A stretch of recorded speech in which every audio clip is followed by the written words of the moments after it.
Vader would never dislike Star Wars, dude. Well, if we bought like a good guy's toys and none of his, I guess so.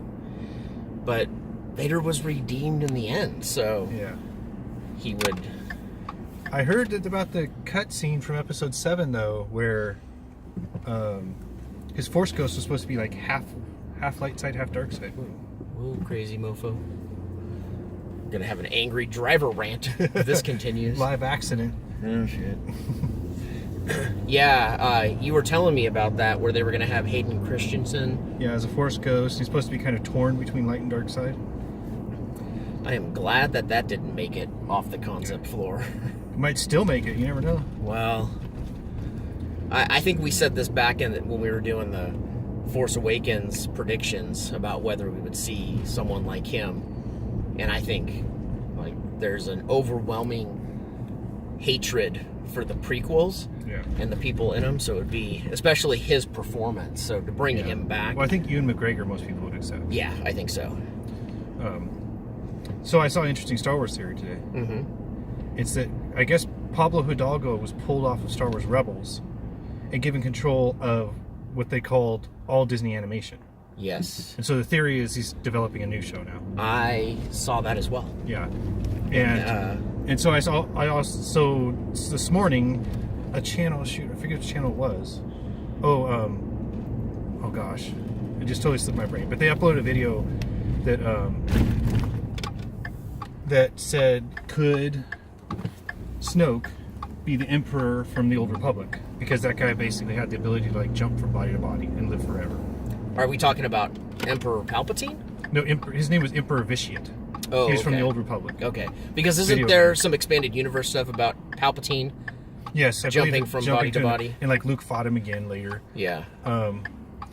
But the theory is that Hidalgo is going off to develop an Old Republic cartoon series that would tie that in, so you understand it if they reveal it in 9. Oh, yes. So you would understand where Snoke comes from. Yes. So obviously, this is in contradiction to the theories that he is Rax. Or I guess he could still be Rax. Yeah, they're just jumping bodies. Yeah. Because I played through that Knights of the Old Republic, the part 1 and 2, and then the MMORP or whatever you call it. And the guy, that Emperor basically said his goal was to live so long that he saw that universe die, and then a new one be born, and live a whole nother life. And so So that would kind of tie into what's happened. Yeah. So if it was like an ancient Sith that found out how to jump around in bodies, but that would mean probably like if he's got a beat up old body, he's probably looking to jump bodies again. You're right. Yeah. Well, and isn't there a fan theory that Snoke takes over Rey's body and fights Luke? Yeah. As Rey? That'd be crazy. That would be really crazy. Yeah. Well, it's funny too, just tying into that, if this is all major speculation, but there's been a lot of theory out there that Rey is eventually going to be the protagonist. Yeah. Or antagonist. Just for an interesting twist. Whatever one. The bad guy. Yeah. The one problem I have with these really in-depth theories is that I don't think they're going to make this Star Wars not understandable for somebody that only sees these 3 movies. Yeah. Well, rarely do any of these fan theories come to be, or any of these really complicated theories. What might happen is one little piece of it might be close to what happens, and then because I mean it could be an ancient Sith and not name that Emperor VIII. Right. Which well, I think that's how you pronounce his name. I think that there is hesitation from Star Wars, although now that I'm contradicting myself in my own head, to actually borrow directly from the expanded universe. However, they did it with Thrawn. Yeah, Thrawn's coming back. Yeah. And what they're saying is like they could do the same thing, like use the same name, but start the character over from scratch. Yeah. So it's, for example, if they bring back a Revan, which I guess Hidalgo wanted to do in Clone Wars. Is that his name? Pablo Hidalgo? Is that the guy? Hidalgo? Is that the guy I just talked about? It's either him or Dave Filoni. Dave Filoni. That's the one I meant. Yeah. Like he wanted to bring back Revan, and I guess he got overruled last minute. Bringing back Revan. Yeah, so if the same guy's still in control, the one that wanted to bring him back, he's got that type of history of knowing those characters and liking them. Yeah. On the topic of Rebels, I know we both watched that first episode, Steps into Shadows. Yeah. What did you think of the small little snippet we got of Thrawn? It was interesting. I don't think like too much was revealed. I think it showed that he's got like a slow play plan, like, to wipe out all the rebels. Right.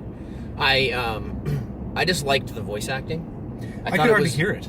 It was low, but what I was afraid of is another generic character just popping up with the Thrawn name. Yeah. Because he's kind of an interesting looking character. He's blue, but he's still like. When I think in the EU is very interesting because he's very smart and he's so good at being an admiral that the EU explanation of why it was all white men and not aliens in the Empire was that they were kind of racist. Right. They actually touch on that in Aftermath. Yeah, so they do touch on that, but that he was so good that they made an exception for him being this blue alien guy. So he overcame that adversity, and he was so talented that they recognized that. Even though he just had a small part in that first episode, I wasn't expecting to really care about him that much. Yeah. But I did. I did like that little snippet and just the way that his voice was portrayed. Yeah. Overall, I got the same impression I got a lot in the past from Rebels, that the episode just seems over so fast. Yeah. It kind of abrupt. Yeah. Even being like a double long one. Yeah, and I feel that way too. I feel like I have these great expectations, and they're going a very good direction where something grand is going to happen, but then it's like, it's over. Yeah. So one decision I made here, which is kind of interesting with the Amazon and all that, is I only paid the $1.99 for the one episode instead of buying the whole season. That's what I did as well, but they didn't have the other option because I would have bought the whole season because I'm going to watch it no matter what. Yeah, well, what happened, because my impression of last season was that there was a lot of filler episodes. Yeah. And although I think last season was better than the first season. Oh, okay. In that sense. And they had that whole thing to where people had to pay again to get to the second half. Well, there was a huge backlash because of that. And so when I went in there to buy the whole season, it said season 3 3.01. And so it gave me the impression they're going to do that again. And it was $34. And so with that in mind, it would be like $68 to buy the whole thing. Yeah, that's a lot, actually. And so I wasn't ready That's more because last year, the half seasons, I think, were $24. Yeah. And so it was $34 at that when I went and looked. And I don't think that was even the HD option. That actually makes me think that it might be the whole season if it's $34, which is actually a good deal. I heard people talking about this because when I was actually looking for Steps in the Shadows for that episode, I kept finding, and because it wasn't posted on Amazon until late on Saturday or Sunday morning, I can't remember, but I was looking it up, finding out why it wasn't on there, and what I found was all the rants about how they charged twice for the second season, but people were indicating how cheap they thought it was, and they thought they were getting this great deal until they found out they had to do it twice. Yeah, and see, like, I would have paid the $34 if I was positive it was for the whole thing. But when I went to season 2, it said season 201 and 202. And then season 3 said 301. Yeah. Which made me suspicious that there's going to be a 302. Yeah. I wouldn't be surprised if they did it either way. And so, like, I'm going to wait until I see some other people review a few episodes, and I don't see a bunch of reviews that there's filler episodes, because I don't want to pay $68 for a lot of filler episodes when I could just buy the $1.99 when I hear it's a good episode. So basically, you're waiting for me to tell you if it's good or not. Yes. Because I'm going to be watching all Because that's of what I do with season 2, is I only paid $1.99 for the episodes I heard were really good and skipped the rest, and I ended up paying way less than paying for the whole season. Yeah. The problem with that is you can't go back if you want to watch them all again, Like, if you want to follow the storyline, because the thing is about TV shows like this, is that even though they're filler episodes, they do add to the overall arc of the story for the entire season. Well, and say one thing I found following your episodes, following the Collider, is I would get that general sense and say, like, they'd say, this is a Chopper episode, this is what happened. And I didn't feel like I missed a beat just watching the episode I heard was like one of the best of the season. Yeah. That actually might be a good approach to these Rebels episodes, if I go back to doing my Rebels reviews, is that this is what you can watch if you don't want to pay for it, and I'll let you know whether it's worthwhile to actually pay for the season. Or if you're just going to hear for an exceptional episode, just pay that $1.99 for that one episode. Yeah, exactly. Because I've gone back and rewatched the finale of season 2 a couple times. I liked it. Yeah. It still felt like that abrupt to me, though. It all feels abrupt. It seems like that way every time, and it's because, like, unlike a movie where you have a lot of time to develop character along with story, and you build to that climax.